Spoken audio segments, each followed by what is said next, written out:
ഇന്നത്തെ ക്ലാസ്സിൽ നമ്മൾ പോയിന്റർ ആൻഡ് സ്ട്രക്ചർ എന്നുള്ള കൺസെപ്റ്റാണ് നോക്കുന്നത്. കഴിഞ്ഞ ക്ലാസ്സിൽ നമ്മൾ പോയിന്റർ ആൻഡ് സ്ട്രിങ് എന്നുള്ള കൺസെപ്റ്റാണ് പഠിച്ചത്. അപ്പോൾ നമ്മൾ പോയിന്റർ എന്താണെന്ന് നമ്മൾ പഠിച്ചിട്ടുണ്ട്. നമ്മൾ ഈ ചാപ്റ്റർ തുടങ്ങിയപ്പോൾ നമ്മൾ സ്ട്രക്ചർ എന്താണെന്ന് പഠിച്ചിട്ടുണ്ട്. നമുക്കൊരു എക്സാമ്പിളിലേക്ക് പോകാം. നമുക്കറിയാം ഒരു സ്ട്രക്ചർ എങ്ങനെയാണ് ഡിഫൈൻ ചെയ്യുന്നത്. സ്ട്രക്ചർ ഡിഫൈൻ ചെയ്യാൻ അതിൻ്റെ കീവേഡ് സ്ട്രക്റ്റ് എന്നാണ്, ഫോളോഡ് ബൈ സ്ട്രക്ചറിൻ്റെ പേര്. ഓക്കെ, അത് കഴിഞ്ഞിട്ട് നമുക്കറിയാം ഈ കേളി ബ്രാക്കറ്റിനുള്ളിൽ നമുക്ക് വേണ്ടിയ എലമെൻറ്റ്സ്, അങ്ങനെ സ്ട്രക്ചറിൻ്റെ എലമെൻറ്റ്സ് എന്നാണ് പറയുന്നത്. ഈ ഒരു എക്സാമ്പിൾ നോക്കിക്കോ. ഇതിൻ്റെ അകത്ത് സ്ട്രക്ചറിൻ്റെ ടാഗ് അല്ലെങ്കിൽ സ്ട്രക്ചർ നെയിം എംപ്ലോയി എന്നാണ്.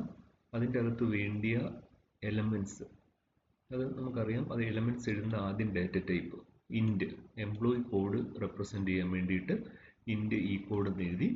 ക്യാരക്ടർ എംപ്ലോയിയുടെ നെയിം റെപ്രസെൻ്റ് ചെയ്യാൻ വേണ്ടിയാണ്. നമുക്കറിയാം ഒരു ക്യാരക്ടർ അറേയാണ്. ഈ നെയിം ഓഫ് 15 എന്ന് എഴുതി. 15 എന്നുള്ള അതിൻ്റെ സൈസാണ്. പിന്നെ സാലറി കണ്ടുപിടിക്കാൻ വേണ്ടിയിട്ട് ഫ്ലോട്ട് എന്ന് പറയുന്ന ഡാറ്റ ടൈപ്പിൽ എഴുതി. നമ്മളിത് ഓർക്കുന്നുണ്ടായിരിക്കും. ഇങ്ങനെ എഴുതിയിട്ട് നമുക്കറിയാം ഇത് ഈ സ്ട്രക്ചർ അവസാനം ക്ലോസ് ചെയ്യുന്നത് ഈ കേളി ബ്രാക്കറ്റ് കഴിഞ്ഞിട്ട് ഒരു സെമി കോളൻ ഉണ്ട്. നമുക്കറിയാം ഈ ഒരു സ്ട്രക്ചർ മെമ്മറിയെ അതിനെ റെപ്രസെൻ്റ് ചെയ്യുവാണെങ്കിൽ എത്ര സ്പേസ് മെമ്മറിയിൽ എത്ര ബൈറ്റ്സ് എടുക്കും. നമ്മളിത് ഫസ്റ്റ് നമ്മൾ പഠിച്ച സെക്ഷൻ്റെ അകത്ത് പറഞ്ഞതാണ്. നമുക്കറിയാം ഇൻറ്റ് എന്ന് പറഞ്ഞു കഴിഞ്ഞാൽ 4 ബൈറ്റ്, ക്യാരക്ടർ 1 ബൈറ്റ്, പക്ഷേ ഇവിടെ 15 ഉണ്ട്. അപ്പോൾ 1 × 15, അപ്പോൾ 15 എടുക്കും. ഇവിടെ ഫ്ലോട്ട് എന്ന് പറഞ്ഞാൽ 4 ആണ്. അപ്പോൾ 4 + 15 + 4, അപ്പോൾ നമുക്കറിയാം മൊത്തം ഇത് 23 ബൈറ്റ്സ് മെമ്മറിയിൽ എടുക്കും. ഇത് നമുക്കൊരു പിക്ചറിൻ്റെ രൂപത്തിൽ നമ്മളിതിനെ റെപ്രസെൻ്റ് ചെയ്യുകയാണെന്ന് നോക്കിക്കുക. ഫസ്റ്റ് വൺ, ഈ 3 എലമെൻറ്റ്സ് ഉള്ള ഈ കോഡ്, ഈ നെയിം, സാലറി. നോക്കുക, അതിങ്ങനെയായിരിക്കും. ഈ കോഡ് 4 ബൈറ്റ്. അത് കഴിഞ്ഞ് ഈ നെയിം എന്ന് പറയുന്ന ഇത്രയും ഭാഗം 15 ആണ്. അതിനകത്ത് നമുക്ക് ബൈറ്റ്സ് പറഞ്ഞിരിക്കുന്നത് 15 + സാലറി 4. ഇങ്ങനെയായിരിക്കും ഇതിനെ മെമ്മറിയിൽ റെപ്രസെൻ്റ് ചെയ്യുന്നത്. ഈ കോഡ്, ഈ നെയിം, സാലറി. ഓക്കെ, നമ്മൾ ഇന്നത്തെ ക്ലാസ്സിൽ നമ്മൾ പറഞ്ഞു നമ്മൾ പോയിന്റർ ആൻഡ് സ്ട്രക്ചറാണ് പഠിക്കുന്നത്. അപ്പം നമുക്കറിയാം നമ്മൾ ഈ ഒരു സ്ട്രക്ചർ, ഇങ്ങനെ ഒരു സ്ട്രക്ചറിൻ്റെ അകത്ത് ഒരു സ്ട്രക്ചറിനെ റെപ്രസെൻ്റ് ചെയ്യുന്ന ഒരു വേരിയബിൾ എഴുതിയത് ഓർക്കുന്നുണ്ടോ? നമുക്ക് സ്റ്റുഡൻ്റ് എന്ന് പറയുന്ന ഒരു സ്ട്രക്ചർ എഴുതാം. നമ്മൾ ഓർക്കുന്നുണ്ടായിരിക്കും നമുക്ക് എങ്ങനെയായിരിക്കും സ്റ്റുഡൻ്റ് എന്ന് പറയുന്ന ഒരു സ്ട്രക്ചർ എഴുതുന്നത്. സ്ട്രക്റ്റ്, അത് കഴിഞ്ഞിട്ടത്തേന് സ്ട്രക്ചറിൻ്റെ പേര്, കേളി ബ്രാക്കറ്റിൽ അതിൻ്റെ എലമെൻറ്റ്സ്. നമുക്ക് ഒരു റോൾ നമ്പർ വേണം. ഇതെല്ലാം നമ്മൾ ഫസ്റ്റ് സെക്ഷനിൽ പഠിച്ചതാണ്. അത് കഴിഞ്ഞിട്ടത്തേന് നമുക്ക് നെയിം റെപ്രസെൻ്റ് ചെയ്യണം. നമുക്കറിയാം നെയിം റെപ്രസെൻ്റ് ചെയ്യുന്നത് ക്യാരക്ടർ അറേയിലാണ്. ക്യാരക്ടർ നെയിം ഓഫ് ഒരു സൈസ് കൊടുത്തു, 20 എന്ന് കൊടുത്തു. അത് കഴിഞ്ഞിട്ടത്തേന് ടോട്ടൽ കാണാൻ വേണ്ടി ഇൻറ്റ് ടോട്ടൽ എന്നുള്ള ഒരു വേരിയബിളും കൂടെ കൊടുത്തു. എന്നിട്ട് ഇത് ഇങ്ങനെയായിരിക്കും ക്ലോസ് ചെയ്യുന്നത്. ഇത് നമ്മൾ പഠിച്ചതാണ്. ഇങ്ങനെ നമ്മൾ ക്ലോസ് ചെയ്യും, സെമി കോളൻ. ഓക്കെ, ഇങ്ങനെയാണല്ലോ നമ്മൾ സ്ട്രക്ചർ എഴുതുന്നത്. നമുക്കറിയാം ഇനി ഈ സ്ട്രക്ചറിനെ ഫുൾ റെപ്രസെൻ്റ് ചെയ്യാൻ ഒരു സ്ട്രക്ചർ വേരിയബിൾ എഴുതുന്ന ഓർക്കുന്നുണ്ടോ? എങ്ങനെയായിരുന്നു നമ്മൾ എഴുതിയത് ഇങ്ങനെയായിരുന്നു അല്ലേ? സ്ട്രക്ചറിൻ്റെ ടാഗ്, സ്ട്രക്ചറിൻ്റെ നെയിം ഫോളോഡ് ബൈ ഒരു വേരിയബിൾ സ്റ്റുഡൻറ് എസ് എന്ന് കൊടുത്തു. ഓർക്കുന്നുണ്ടല്ലോ? ഇത് വേറൊരു രീതിയിലും കൊടുക്കാമെന്നും പഠിച്ചു. നമ്മൾ ഇങ്ങനെ സ്റ്റുഡൻറ് എസ് എന്ന് ഇവിടെ കൊടുക്കുന്നതിന് പകരം നമുക്ക് ഇവിടെ എസ് എന്ന് കൊടുക്കാം. ഇങ്ങനെ കൊടുത്താലും കറക്റ്റാണ്. നമ്മൾ ഇന്നത്തെ ക്ലാസ് നമ്മൾ പറഞ്ഞു നമ്മൾ പോയിന്റർ ആൻഡ് സ്ട്രക്ചർ എന്നുള്ള കൺസെപ്റ്റ് പഠിക്കുന്നത്. അപ്പോൾ ഇവിടെ ഈ എക്സാമ്പിൾ നോക്കുക. നമ്മുടെ സ്ട്രക്ചറിൻ്റെ പേര് എംപ്ലോയി എന്നാണ്. ഇവിടെ ഒരു പോയിന്റർ വേരിയബിൾ വേണം. അപ്പം നമ്മൾ ആ പോയിന്റർ വേരിയബിളിന് EPTR എന്ന് കൊടുത്തു. അപ്പോൾ നേരത്തെ എഴുതിയത് എങ്ങനെയാണെന്ന് നോക്കിക്കുക. നേരത്തെ എഴുതിയത് സ്ട്രക്ചറിൻ്റെ പേര് ഫോളോഡ് ബൈ ഒരു വേരിയബിളിൻ്റെ നെയിമാണ്. ഇവിടെ വേരിയബിൾ അല്ല, ഇവിടെ എന്ത് വരും? ഈ എസ് എന്നുള്ളിടത്ത് എന്ത് വരും? ഒരു പോയിന്റർ വേരിയബിൾ വരും. അതെങ്ങനെയാണ് എഴുതുന്നത് എന്ന് നോക്കിക്കേ. സ്ട്രക്ചറിൻ്റെ പേര് എന്താണ്? Employee followed by pointer. Pointer represent ചെയ്യുന്ന ഏതാണ്? നമുക്കറിയാം സ്റ്റാർ സിമ്പിളാണ്, EPTR. അപ്പോൾ അതെങ്ങനെ എഴുതും? Employee star EPTR. ഓക്കെ, അപ്പോൾ നോക്കുക, EPTR എന്ന് പറഞ്ഞാൽ എന്താണ്? Is A pointer. അപ്പോൾ നമുക്കറിയാം നമ്മൾ EPTR എന്ന് പറയുന്ന പോയിന്റർ ഈ സ്ട്രക്ചർ എംപ്ലോയി എന്ന് പറയുന്ന സ്ട്രക്ചറിനെ ആയിരിക്കും റെപ്രസെൻ്റ് ചെയ്യുന്നത്, അല്ലെങ്കിൽ അതിനെയായിരിക്കും പോയിന്റ് ചെയ്യുന്നത്. പക്ഷെങ്കിൽ നമുക്കറിയാം നമ്മൾ അങ്ങനെ പോയിന്റ് ചെയ്യുമ്പോഴും ഇതിൻ്റെ തുടക്കത്തിലുള്ള അഡ്രസ്സ്, അതായത് ബേസ് അഡ്രസ്സിലെ വാല്യൂ ആയിരിക്കും പോയിന്റ് ചെയ്യുന്നത്. ഇതിൻ്റെ തുടക്കത്തിലുള്ളത് ഈ കോഡാണ്. അപ്പോൾ നമ്മളിവിടെ EPTR എന്ന് പറയുന്ന ഒരു പോയിന്റർ വേരിയബിൾ നമ്മൾ ഡിക്ലെയർ ചെയ്ത് കഴിഞ്ഞാൽ അത് ഇതുപോലെ ആയിരിക്കും. നോക്കിയാൽ EPTR എന്നുള്ളതിൻ്റെ ആ ലൊക്കേഷൻ പോയിന്റ് ചെയ്യുന്നത് ഈ കോഡിലായിരിക്കും. ഈ കോഡ് എന്ന് പറഞ്ഞാൽ എന്താ? അതിൻ്റെ ഫസ്റ്റ് ലൊക്കേഷൻ നമ്മളത് പറഞ്ഞിട്ടുണ്ട്. അതിൻ്റെ തുടക്കത്തിലെ ബേസ് അഡ്രസ്സിലേക്കായിരിക്കും അത് പോയിന്റ് ചെയ്യുന്നത്. ഇങ്ങനെ ആയിരിക്കും അതിൻ്റെ പിക്ടോറിയൽ ആയിട്ടുള്ള ഒരു പടത്തിൻ്റെ രൂപേണ നമ്മൾ ചെയ്ത് കഴിഞ്ഞാൽ അത് ഇതുപോലെ ആയിരിക്കും. ഇനി നമുക്കറിയാം നമ്മളിവിടെ ഈ EPTR എന്ന് പറയുന്ന ഈ പോയിന്റർ വേരിയബിളിനെ നമുക്ക് എഴുതുന്ന സ്റ്റേറ്റ്മെന്റ് ഇങ്ങനെയാണ്. EPTR അസൈൻസ് ടു, നമുക്കറിയാം ഡൈനാമിക് അലോക്കേഷൻ ആണ്, ന്യൂ പിന്നെ നമ്മുടെ സ്ട്രക്ചറിന്റെ പേര് employee. EPTR assigns to new employee. Okay, അപ്പോൾ നമ്മളിവിടെ ചെയ്തത് എന്താണ്? സ്ട്രക്ചർ എംപ്ലോയി ഇൻ്റെ ഈ കോഡ് ഇത് എഴുതി, ഒരു സ്ട്രക്ചർ എഴുതി, ഒരു പോയിന്റർ വേരിയബിൾ ഡിക്ലെയർ ചെയ്ത്. എങ്ങനെയാണ് പോയിന്റർ വേരിയബിൾ ഡിക്ലെയർ ചെയ്യുന്നത്? നമുക്കറിയാം സ്ട്രക്ചർ നെയിം പിന്നെ പോയിന്റർ പിന്നെ പോയിന്ററിന്റെ വേരിയബിളിന്റെ പേര്, എന്നിട്ട് അവിടെ പിന്നെ ഒന്നും കൂടി എഴുതണം EPTR assigns to new employee. അങ്ങനെയാണെങ്കിൽ നമ്മൾ ഇപ്പം പറഞ്ഞ ഇതിൻ്റെ അകത്ത് നമുക്കൊരു പോയിന്റർ വേരിയബിൾ നമ്മൾ കൊടുക്കാൻ പോവാണ്. എങ്ങനെയായിരിക്കും പോയിന്റർ വേരിയബിൾ കൊടുക്കുന്നത്? നമുക്കറിയാം പോയിന്റർ വേരിയബിൾ കൊടുക്കുന്നത് സ്ട്രക്ചറിന്റെ പേര് എന്താണ്? സ്റ്റുഡന്റ്. അത് കഴിഞ്ഞൊരു പോയിന്റർ വേരിയബിൾ. നമുക്ക് ഈ സ്റ്റുഡന്റ് പോയിന്ററിനെ റെപ്രസെന്റ് ചെയ്യാൻ വേണ്ടിയിട്ട് SP എന്ന് കൊടുക്കാം. നമുക്ക് സ്റ്റുഡന്റ് പോയിന്റർ എന്നുള്ള. ഇനി എന്ത് എഴുതണം? ഒരു സ്റ്റേറ്റ്മെന്റും കൂടെ വേണം. SP അസൈൻസ് ടു ന്യൂ, പിന്നെ എന്ത് എഴുതും? സ്ട്രക്ചറിന്റെ പേര് എന്തെഴുതി? സ്റ്റുഡന്റ് എന്ന് എഴുതി. ഓക്കെ, ഇങ്ങനെ പോയിന്റ് ചെയ്യുമ്പോൾ ഈ എക്സാമ്പിളിൻ്റെ അകത്ത് ഇങ്ങനെ ചെയ്യുമ്പോൾ സ്റ്റുഡന്റ് SP എന്ന് പറയുന്ന പോയിന്റർ ഈ സ്റ്റുഡന്റ് എന്ന് പറയുന്ന സ്ട്രക്ചറിൻ്റെ അകത്ത് റോൾ നമ്പർ എന്നുള്ളതിലേക്കായിരിക്കും പോയിന്റ് ചെയ്യുന്നത്. നമ്മളത് ഇവിടെ ഈ എക്സാമ്പിളിൻ്റെ അകത്ത് കണ്ടതാണ്. കണ്ടോ, ഇവിടെ ഈ കോഡിലേക്ക് പോയിന്റ് ചെയ്യുന്ന പോലെ. ഓക്കെ, ഇനി നമുക്ക് ഈ സ്ട്രക്ചറിൻ്റെ അകത്ത് നമ്മൾ സാധാരണ ഒരു സ്ട്രക്ചർ, ഈ സ്ട്രക്ചറിൻ്റെ അകത്തെ ഒരു എലമെന്റിനെ നമ്മൾ ആക്സസ് ചെയ്യുന്ന എങ്ങനെയാണെന്ന് ഫസ്റ്റ് ചാപ്റ്ററിൽ പഠിച്ച് ഓർക്കുന്നുണ്ടോ? നമ്മൾ ഈ ഒരു സ്റ്റുഡന്റ് എന്ന് പറയുന്ന സ്ട്രക്ചറിൻ്റെ അകത്ത് ഒരു സ്ട്രക്ചർ വേരിയബിൾ വേണം. അതെങ്ങനെ എഴുതുന്നത്? സാധാരണ സ്ട്രക്ചറാണ്. അപ്പം സ്റ്റുഡന്റ് S എന്ന് കൊടുക്കും. ഓക്കെ, ഇനി നോക്കുക, ഇതിൻ്റെ അകത്ത് ഒരു വാല്യൂ ആക്സസ് ചെയ്യണമെന്നുണ്ടെങ്കിൽ നമ്മൾ എങ്ങനെ എഴുതും? ഓർക്കുന്നുണ്ടോ? നമ്മൾ എഴുതുന്നത് എങ്ങനെയാണ്? S ഡോട്ട് റോൾ നമ്പർ, അങ്ങനെയല്ലേ എഴുതിയത്? നമ്മളിവിടെ C out S dot roll number ഇങ്ങനെ എഴുതിയത് ഓർക്കുന്നുണ്ടോ? ഇതിൻ്റെ അർത്ഥം S എന്ന് പറയുന്നത് ഈ സ്ട്രക്ചർ വേരിയബിൾ ആണ്. പിന്നെ നമ്മൾ യൂസ് ചെയ്യുന്ന ഓപ്പറേറ്റർ ഡോട്ട് ഓപ്പറേറ്റർ, പിന്നെ നമ്മുടെ എലമെന്റിന്റെ പേര്. നമ്മൾ യൂസ് ചെയ്ത ഡോട്ട് ഓപ്പറേറ്റർ ആണ്. ഇതെന്താണ്? അതിൻ്റെ അകത്തെ എലമെന്റ്. S എന്ന് പറഞ്ഞാൽ എന്താണ്? Structure variable. നമ്മൾ ഇവിടെ പഠിക്കുമ്പോൾ നമുക്ക് സ്ട്രക്ചർ വേരിയബിൾ ഇല്ല, മറിച്ച് എന്താ ഉള്ളത്? നമ്മളിവിടെ തുടക്കത്തിൽ പറഞ്ഞു സ്ട്രക്ചർ വേരിയബിളിന് പകരം ഒരു പോയിന്ററാണ് ഉള്ളത്.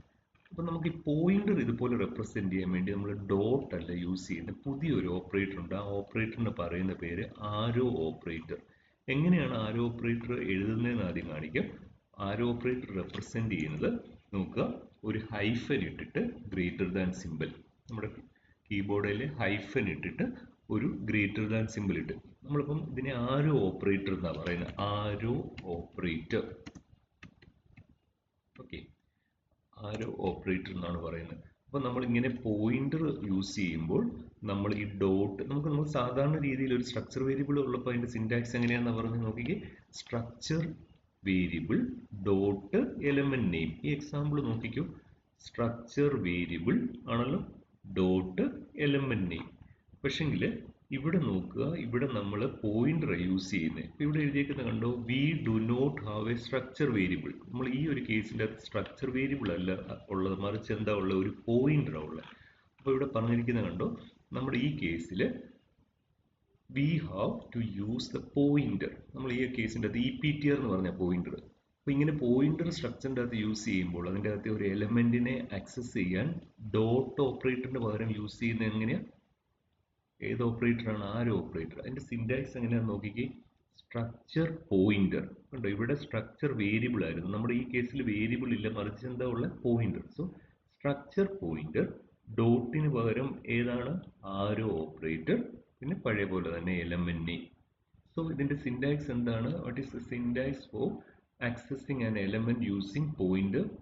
സിന്റാക്സ് ഈസ് സ്ട്രക്ചർ പോയിന്റർ പിന്നെ ആരോ ഓപ്പറേറ്റർ എലമെന്റ് നെയിം. എങ്ങനെയാണ് ആരോ ഓപ്പറേറ്റർ എഴുതുന്നതെന്ന് എവിടെ എഴുതിയേക്കുന്നത്? ഒരു ഹൈഫൻ, അത് കഴിഞ്ഞിട്ടത്തേന് ഒരു ഗ്രേറ്റർ ദാൻ സിമ്പിൾ. നമ്മൾ ആദ്യത്തെ ചാപ്റ്ററിൽ നമ്മൾ ആദ്യം പഠിച്ച ഒരു കാര്യം, നമ്മൾ സ്റ്റുഡന്റ് എന്ന് പറയുന്ന ഒരു സ്ട്രക്ചറിന് ഡിക്ലെയർ ചെയ്തിട്ട് അതിന്റെ ടോട്ടൽ കണ്ടുപിടിക്കുന്ന ഒരു പ്രോഗ്രാം ചെയ്തിട്ടുണ്ട്. ഓർക്കുന്നുണ്ടോ? ഈ സെയിം പ്രോഗ്രാം നമ്മൾ ചെയ്തതാണ്. എങ്ങനെയാണ്? മൂന്നാമത്തെ ലൈൻ നോക്കുക. സ്ട്രക്റ്റ് സ്റ്റുഡന്റ് എന്ന് പറയുന്നത് സ്ട്രക്ചറിന്റെ പേരാണ്. പിന്നെ അതിൻ്റെ അകത്തെ എന്താണ്? എലമെന്റ്സ് എന്തുണ്ട്? റോൾ നമ്പർ ഉണ്ട്, നെയിം ഉണ്ട്, സിയുടെ മാർക്കുണ്ട്, പ്രാക്ടിക്കൽ ഇവാലുവേഷൻ മാർക്കുണ്ട്, തിയറിയുടെ മാർക്കുണ്ട്. ഓർക്കുന്നുണ്ടല്ലോ? ഇനി നോക്കുക, നമ്മൾ ഇതിന്റെ മെയിൻ ഫംഗ്ഷൻ പറഞ്ഞു. നമുക്ക് ഇവിടെ ഒരു സ്ട്രക്ചർ വേരിയബിൾ ഡിക്ലെയർ ചെയ്യണം. നമ്മൾ തുടക്കത്തിൽ പറഞ്ഞു എങ്ങനെയാണ് സ്ട്രക്ചർ വേരിയബിൾ ഡിക്ലെയർ ചെയ്യുന്നത്. സ്ട്രക്ചറിന്റെ പേര് പിന്നെ ഒരു വേരിയബിളിന്റെ പേര്. അപ്പോൾ നമ്മൾ സ്റ്റുഡന്റ് എസ് എന്ന് കൊടുത്തു. പിന്നെ നമ്മൾ ഇതിന് വെളിയിൽ ടോട്ടൽ എന്ന് പറയുന്നത്, ഇന്ത്യനുള്ളിൽ ടോട്ടൽ എന്ന് പറയുന്നുണ്ട്. ടോട്ടൽ എന്ന് പറഞ്ഞാൽ എന്താ, C plus P plus T ആണല്ലോ. ഇനി നോക്കുക, എൻ്റർ റോൾ നമ്പർ. നമ്മളോട് സ്ക്രീനിൽ ചോദിക്കും enter roll number, C out enter roll number എന്ന് എഴുതി. ഈ റോൾ നമ്പർ നമ്മൾ ഗെറ്റ് ചെയ്യണമെന്നുണ്ടെങ്കിൽ നമ്മൾ യൂസ് ചെയ്യുന്നത് ഡോട്ട് ഓപ്പറേറ്ററിൽ എങ്ങനെയാണ്, ഈ റോൾ നമ്പർ നമ്മൾ കൊടുക്കുന്ന റോൾ നമ്പർ, ഉദാഹരണത്തിന് നമ്മൾ റോൾ നമ്പർ 121 എന്നാണ് കൊടുക്കുന്നത്. 121 ഈ റോൾ നമ്പറിലേക്ക് കിട്ടണം. അതെങ്ങനെയായിരിക്കും നമുക്കറിയാം. എങ്ങനെയാണെന്നാ പറഞ്ഞത്, തൊട്ട് മുന്നിലത്തെ നമ്മൾ പറഞ്ഞതാണ് syntax, structure variable dot element name എന്ന. അപ്പോൾ സ്ട്രക്ചർ വേരിയബിൾ എന്താ, ഇതിൻ്റെ അകത്ത് സ്ട്രക്ചർ വേരിയബിൾ എസ് ആ. അപ്പോൾ എസ് ഡോട്ട് എലമെന്റിന്റെ പേരെന്താ, റോൾ നമ്പർ. ഇനി എൻ്റർ നെയിം, നമ്മൾ കൊടുക്കുന്ന നെയിം ഇവിടെ കിട്ടണം. ഈ രണ്ടാമത്തെ നെയിം എന്നുള്ളിടത്ത് കിട്ടണം. നമ്മളിവിടെ നെയിം, ഞാനിവിടെ നെയിം ദിവ്യ എന്ന് കൊടുക്കുകയാണ്. ഓക്കെ, ഞാനിവിടെ ദിവ്യ എന്ന് കൊടുത്തു. ഈ ദിവ്യ എന്നുള്ളത് ഈ ക്യാരക്ടർ അറേയിലേക്ക് സ്റ്റോർ ചെയ്യാൻ വേണ്ടി നമ്മൾ എങ്ങനെ എഴുതും, എസ് ഡോട്ട് നെയിം. നമുക്ക് അതിന് പകരം നമുക്ക് ഗെറ്റ്സ് നമുക്ക് യൂസ് ചെയ്യാം എന്നുള്ളത് പഠിച്ചതാണ്. അതുപോലെ സിയും പിയും ടിയും എങ്ങനെയാണ് എടുക്കുന്നത് നമുക്കറിയാം. സിയും പിയും ടിയും നമ്മളിവിടെ കാസ്കേഡിങ് നടത്തിയേക്കുവാണ്. അപ്പം ഈ സിയിലേക്ക് കിട്ടണമെങ്കിൽ എസ് ഡോട്ട് സി, പിന്നെ S dot P, S dot T. ഇനി ടോട്ടൽ എന്ന് പറഞ്ഞാൽ എന്താ, ടോട്ടൽ എന്ന് പറഞ്ഞാൽ C plus P plus T ആണ് അല്ലേ. സിയുടെ മാർക്ക്, പ്രാക്ടിക്കലിന്റെ മാർക്ക്, തിയറിയുടെ മാർക്ക്. അപ്പോൾ ഈ സിയുടെ മാർക്ക് നമ്മൾ സ്റ്റോർ ചെയ്തിരിക്കുന്ന ആ മാർക്ക് എടുക്കണമെങ്കിൽ ഡോട്ട് ഓപ്പറേറ്റർ വേണം. അപ്പോൾ S dot C plus S dot P plus S dot T. എന്നിട്ട് നമ്മളിത് പ്രിന്റ് ചെയ്യുവാണ്. ജസ്റ്റ് നെയിമും ടോട്ടലും പ്രിന്റ് ചെയ്യുന്നത്. നെയിം പ്രിന്റ് ചെയ്യുന്നത് എങ്ങനെയായിരിക്കും, S dot name. Total print ചെയ്യുമ്പോൾ എസ് ഡോട്ട് ടോട്ടൽ അല്ല. കാരണം എന്താന്ന് വെച്ച് കഴിഞ്ഞാൽ, എന്തുകൊണ്ടെന്ന് പറയാമോ, നമ്മൾ ഈ ടോട്ടൽ ഈ സ്ട്രക്ചറിനുള്ളിലല്ല ഡിക്ലെയർ ചെയ്തേക്കുന്നത്. എവിടെയാണ് ഡിക്ലെയർ ചെയ്തേക്കുന്നത്, മെയിനിനുള്ളിലാണ്. അപ്പം ഈ എസ് എന്ന് പറയുന്നത് എന്തിനാണ്, എസ് ഡോട്ട് എന്തിനാണ് യൂസ് ചെയ്യുന്നത്, ഈ സ്ട്രക്ചറിൻ്റെ അകത്ത് എലമെന്റിനെ ആക്സസ് ചെയ്യാനാണ്. ഇത് സ്ട്രക്ചറിനുള്ളിലല്ല ടോട്ടൽ. നമ്മൾ വെറുതെ ടോട്ടൽ എന്ന് എഴുതി. നമ്മൾ ഫസ്റ്റ് ചാപ്റ്റർ ചെയ്ത പ്രോഗ്രാമാണ്. നമുക്ക് എൻ്റർ റോൾ നമ്പർ 121 എന്ന് കൊടുത്തു. പേരിൻ്റെ അവിടെ ദിവ്യ എന്ന് കൊടുത്തു. നമ്മളോട് ഇനി സിയും പിയും ടിയും, സിയുടെ മാർക്ക് ഞാൻ 20 കൊടുത്തു, പ്രാക്ടിക്കലിൻ്റെ മാർക്ക് 40, 60. എന്തൊക്കെയാണ് പ്രിന്റ് ചെയ്യാൻ പറഞ്ഞേക്കുന്നത്, നെയിം ഓഫ് സ്റ്റുഡൻറ്റും ടോട്ടലുമാണ്. നോക്കിക്കേ, name of student Divya, total 120. നമ്മൾ ഈ സെയിം പ്രോഗ്രാമിനെ നമ്മൾ പോയിന്റർ ഉപയോഗിച്ച് ചെയ്യാൻ പോവാണ്. ഞാനിങ്ങനെ ഓരോ ലൈൻ പറയുന്നതിന് മുമ്പ് ഈ പ്രോഗ്രാം നിങ്ങൾ കാണുമ്പോൾ നിങ്ങളും കൂടെ അതിൻ്റെ അകത്ത് എന്താണ് അതിൻ്റെ അകത്ത് പോയിന്റർ യൂസ് ചെയ്യൽ, എന്തൊക്കെയാണ് വ്യത്യാസം വരുന്നതെന്ന് നോക്കാം. ഓക്കെ, നമുക്ക് ആദ്യം വ്യത്യാസം വരുന്ന എവിടെയാണ്, ഈ 13ാമത്തെ ലൈനിൽ ഇവിടെ സ്ട്രക്ചർ വേരിയബിൾ അല്ല യൂസ് ചെയ്യേണ്ടത്, പോയിന്റർ വേരിയബിളാണ്. അപ്പോൾ പോയിന്റർ വേരിയബിൾ യൂസ് ചെയ്യുന്ന ഏത് സിമ്പിളാണ്, സ്റ്റാർ. നമുക്കിവിടെ സ്റ്റുഡൻറ്റ് പോയിന്റർ റെപ്രസെൻറ്റ് ചെയ്യാൻ വേണ്ടി എസ് പി എന്ന് കൊടുത്തു. ഇൻഡ് ടോട്ടൽ, ഇവിടെ ഒന്നും നമുക്ക് വ്യത്യാസമില്ല. നമ്മൾ പഴയ പോലെ തന്നെ എൻ്റർ റോൾ നമ്പർ. ഇവിടെ വ്യത്യാസം വരും അല്ലേ, നമ്മൾ കൊടുക്കുന്ന റോൾ നമ്പർ ഈ റോൾ നമ്പറിലേക്ക് കിട്ടണം. അത് കിട്ടാൻ വേണ്ടി അതിൻ്റെ അകത്ത് എലമെന്റിനെ ആക്സസ് ചെയ്യാൻ വേണ്ടി നമ്മൾ യൂസ് ചെയ്യുന്നത് ഡോട്ട് ഓപ്പറേറ്റർ അല്ല, മറിച്ച് ആരോ ഓപ്പറേറ്ററാണ്. അപ്പം നമുക്ക് ഇതെന്താണ്, ഇവിടെ പോയിന്റർ വേരിയബിൾ ഡോട്ട്, അതിൻ്റെ സിൻടാക്സ് നോക്കിക്കേ, പോയിന്റർ സ്ട്രക്ചർ പോയിന്റർ പിന്നെ ആരോ ഓപ്പറേറ്റർ എലമെന്റ് നെയിം എന്നാണ്. അപ്പം ഇവിടെ ഈ പോയിന്റിന്റെ പേര് എസ് പി എന്നല്ലേ. സോ എസ് പി, ഇവിടെ ഡോട്ടിന് പകരം നമ്മൾ എങ്ങനെ എഴുതും, ഹൈഫൻ ഇട്ടിട്ട് ഒരു ഗ്രേറ്റർ ദാൻ. ഇതിന് പറയുന്ന പേര് ആരോ ഓപ്പറേറ്റർ എന്നാണ്. ഓക്കെ, അപ്പോൾ ഈ ദിവ്യ എന്നുള്ളത് എങ്ങനെയായിരിക്കും എടുക്കുന്നത് പറയാമോ, എസ് പി ഈ ഡോട്ട് ഓപ്പറേറ്ററിന് പകരം ഗ്രേറ്റർ ദാൻ സിമ്പിൾ. ഓക്കെ, ഇത് ഇതുപോലെ തന്നെ സിയും ടിയും പിയും എടുക്കാൻ പോവാണ്. അതിന് ഡോട്ടിന് പകരം എസ് പി എന്നാണ് ഇതിൻ്റെ പേര്, പോയിന്റർ വേരിയബിളിൻ്റെ പേര്. ഇവിടെയും എസ് പി എന്ന് വരും. ഇവിടെ ഡോട്ടിന് പകരം ഇവിടെ ആരോ ഓപ്പറേറ്റർ വരും. ഇവിടെ എസ് പി എന്ന് വരും. ഡോട്ടിന് പകരം അവിടെ ആരോ ഓപ്പറേറ്റർ വരും. ഓക്കെ, ഇനി ടോട്ടൽ കാണുന്നത് എങ്ങനെയാണ്, സി പിയും ടിയും കൂടെ കൂട്ടുന്ന. പക്ഷേ നമുക്ക് ആ വാല്യൂ ആക്സസ് ചെയ്യണമെങ്കിൽ എസ് പി എന്നുള്ള പോയിന്റർ വേരിയബിൾ ഇവിടെ ആരോ ഓപ്പറേറ്റർ വരും അല്ലേ. അപ്പം സി പ്ലസ് ഇവിടെയും എസ് പി, ഇവിടെ ആരോ ഓപ്പറേറ്റർ, ഇവിടെ എസ് പി, ഇവിടെയും ആരോ ഓപ്പറേറ്റർ. ഇവിടെ നിന്നൊരു നെയിം പ്രിന്റ് ചെയ്യുകയാണ്. എങ്ങനെ പ്രിന്റ് ചെയ്യുന്നത്, എസ് പി, അത് കഴിഞ്ഞിട്ട് ആരോ ഓപ്പറേറ്റർ നെയിം. ടോട്ടൽ പ്രിന്റ് ചെയ്യാൻ ഞാൻ പറഞ്ഞു, എന്തുകൊണ്ടാണ് ടോട്ടൽ സാധാരണ രീതിയിൽ പ്രിന്റ് ചെയ്യുന്നതെന്ന് പറഞ്ഞു. നമ്മൾ ഇതിനെ കമ്പൈൽ ചെയ്യുകയാണ്. ഓക്കെ, ഇതിൻ്റെ അകത്ത് എസ് പി എന്നുള്ളതിൻ്റെ അകത്ത് seen SP roll number. Okay, SP is okay. ഇവിടുത്തെ എറർ ഓക്കെ, നമുക്ക് ഈ എറർ നമുക്കറിയാം. ഈ എറർ എന്തുകൊണ്ടാണ് നോക്കുക, ഇതിങ്ങനെ ചെയ്തപ്പോൾ എറർ വന്ന കണ്ടോ, SP is used uninitialised in this program. അപ്പം നമുക്ക് ഒരു കാര്യം കൂടെ എഴുതണമായിരുന്നു അല്ലേ, ഓർക്കുന്നുണ്ടോ? SP assigns to new student എന്ന് എഴുതണമായിരുന്നു അല്ലേ? അങ്ങനെയല്ലേ നമ്മൾ പറഞ്ഞേ? നമുക്ക് ഈ എക്സാമ്പിൾ നോക്കിക്കഴിഞ്ഞാൽ അറിയാം. ഇവിടെ നമ്മൾ എഴുതിയപ്പോഴത്തേന് ഉണ്ടോ EPTR assigns to new employee, അതുപോലെ ഇവിടെ ഇങ്ങനെ ചെയ്യണമായിരുന്നു അല്ലേ? ഈ സ്റ്റേറ്റ്മെൻറ്റും കൂടെ വേണം. ഓക്കെ, ഇനി നമ്മളൊന്ന് കമ്പൈൽ ചെയ്യുക, ബിൽഡ് ചെയ്യുക, എക്സിക്യൂട്ട് ചെയ്യുക. റോൾ നമ്പർ കൊടുത്തു, നേരത്തെ പോലെ തന്നെ വേറൊരു പേര് കൊടുക്കുകയാണ്. ഞാൻ അജയ് എന്ന് കൊടുത്തു. മാർക്ക് കൊടുക്കുകയാണ് 10, 40, 50. നോക്കിക്കേ, name of student, total marks, ഇതെല്ലാം പ്രിന്റ് ചെയ്തു. പക്ഷേ ഇവിടെ നമ്മൾ യൂസ് ചെയ്തത് സ്ട്രക്ചർ വേരിയബിൾ അല്ല, മറിച്ച് പോയിന്റർ വേരിയബിൾ ആണ്, പോയിന്റർ ആണ്. അതുപോലെ തന്നെ നമ്മൾ ഡോട്ട് ഓപ്പറേറ്ററിന് പകരം ആ എലമെന്റിനെ ആക്സസ് ചെയ്യാൻ വേണ്ടിയിട്ട് നമ്മൾ ആരോ ഓപ്പറേറ്ററാണ് യൂസ് ചെയ്തിരിക്കുന്നത്. ഓക്കെ, നമുക്കിത് വെച്ചിട്ട് ഒരു പ്രോഗ്രാം കൂടെ നമുക്ക് എക്സസൈസിൻ്റെ ഇവിടെ ചെയ്യാം. ഓക്കെ, നമുക്ക് ഈ ചാപ്റ്ററിലെ ലാസ്റ്റ് ടോപ്പിക്കിലേക്ക് വരാം, സെൽഫ് റെഫറൻഷ്യൽ സ്ട്രക്ചർ. തുടക്കത്തിൽ പറയട്ടെ, ഈ സെൽഫ് റെഫറൻഷ്യൽ സ്ട്രക്ചർ എന്നുള്ള ഈ കൺസെപ്റ്റ് നമുക്ക് ചാപ്റ്റർ 3 നമ്മളവിടെ ലിങ്ക്ഡ് ലിസ്റ്റഡ് ട്രീസ് എന്നൊക്കെ പറഞ്ഞ് പഠിക്കും. അവിടെയാണ് ഇത് ശരിക്കും അത് എന്താണെന്നുള്ളത് നമ്മൾ അത് അപ്ലൈ ചെയ്യുന്നത്. ഇപ്പം ജസ്റ്റ് അതിൻ്റെ ഒരു ഡെഫിനിഷൻ മാത്രം നോക്കുക. Self referential structure is A structure in which one of the elements is a pointer to the same structure. Self-referential structure is a structure in which one of the element is a pointer to the same structure. ഇതാണ് ഒരു definition. ഇതെന്താണെന്ന് നമുക്ക് പറയാം. നോക്കാം, ഇവിടെ ഒരു example നോക്കിക്കേ. 22 എന്ന് പറയുന്ന അഡ്രസ് ഉള്ള ഒരു ആള്, ഒരു എംപ്ലോയിയുടെ പേര് ഇവിടെ നമുക്ക് നോക്കിയറിയാം, സുനില. സുനിലിൻ്റെ ഒരു അഡ്രസ് ഉള്ളത് 12 എന്നും പറഞ്ഞു. അപ്പോൾ ഈ 22 എന്ന് പറയുന്ന അഡ്രസ് ഉള്ള സുനിൽ പോയിന്റ് ചെയ്യുന്ന 12 എന്ന് പറയുന്ന ഇതിലേക്കാണ് കേട്ടോ. 22 കഴിഞ്ഞ് നമ്മൾ സാധാരണ രീതിക്ക് 23ലേക്കാണ് പോകേണ്ടത്. പക്ഷേ 22 കഴിഞ്ഞിട്ട് പോയിന്റ് ചെയ്തേക്കുന്ന 12ലേക്കാണ് കണക്ഷൻ. 12ൽ ആരാ ഉള്ളത്? 12ൽ അനിലുണ്ട്. അനിലിൻ്റെ ഉള്ള അഡ്രസ്സ് 30ആണ്. അനിൽ എന്ത് ചെയ്യും? 30 എന്ന് പറയുന്ന അഡ്രസ് ഉള്ള സ്ഥലത്തേക്ക് പോയിന്റ് ചെയ്തു. 30ൽ നിഷയാണ്. നിഷ 15 അഡ്രസ് ഉള്ളിടത്തോട്ട് പോയിന്റ് ചെയ്ത് 15. ഇപ്പം നോക്കിക്ക്, നമ്മൾ സാധാരണ കൺസെപ്റ്റിൽ നിന്ന് വ്യത്യാസം ഇത് കണ്ടോ. ഇവിടെ ഈ അഡ്രസ്സ് സ്കാറ്റേർഡാണ് അല്ലെ, ചെതറി കിടക്കുവാണ്. 22 കഴിഞ്ഞ് 23 അല്ല, ഇതുകൊണ്ട് 12 കഴിഞ്ഞിട്ടത്തേന് 30 കഴിഞ്ഞിട്ടാണ് 15 വന്നേക്കുന്നത്. പക്ഷെങ്കിൽ ഇത് തമ്മിലൊരു കണക്ഷൻ ഉണ്ട്.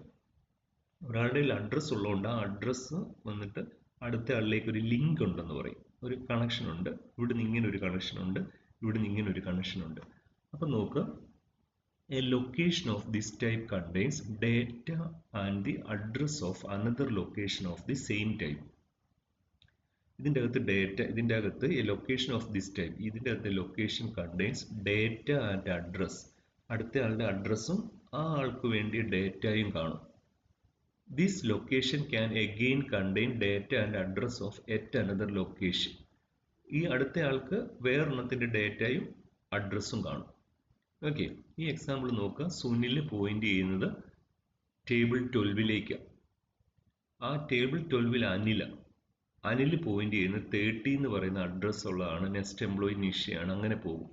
അപ്പം സെൽഫ് റെഫറൻഷ്യൽ സ്ട്രക്ചറിൻ്റെ ഇമ്പോർട്ടൻസ് എന്താണെന്നുള്ള ഞാൻ പറഞ്ഞത് 3rd ചാപ്റ്ററിലാണ് പഠിക്കുന്നത്. നമുക്ക് എന്താണെന്ന് നോക്കാം. Self referential structure is A powerful tool of C and C++ languages that helps to develop dynamic data structures.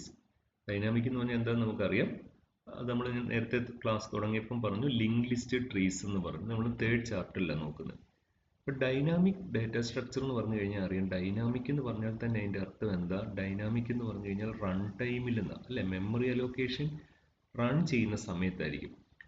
So dynamic data structure means a collection of data for which memory will be allocated during run time. ശരിയല്ലേ? ഡൈനാമിക്കിൻ്റെ അകത്ത് അതുകൊണ്ടാണ് നമ്മൾ new operator ഒക്കെ use ചെയ്ത് ഓർക്കുന്നുണ്ടായിരിക്കും. Dynamic memory allocation നടക്കുന്നത് run ടൈമിലാണ്. ഇനി ഇവിടുത്തെ മെമ്മറിയുടെ പ്രത്യേകത നമുക്കറിയാം. നോക്കാം, മെമ്മറി തുടർച്ചയായിട്ടുള്ള ലൊക്കേഷൻ അല്ല, കണ്ടിന്യൂസ് ലൊക്കേഷൻ അല്ല. The memory locations are scattered, ചെതറിക്കിടക്കുക. നോക്കിയേ, 22, 12 ആണല്ലോ.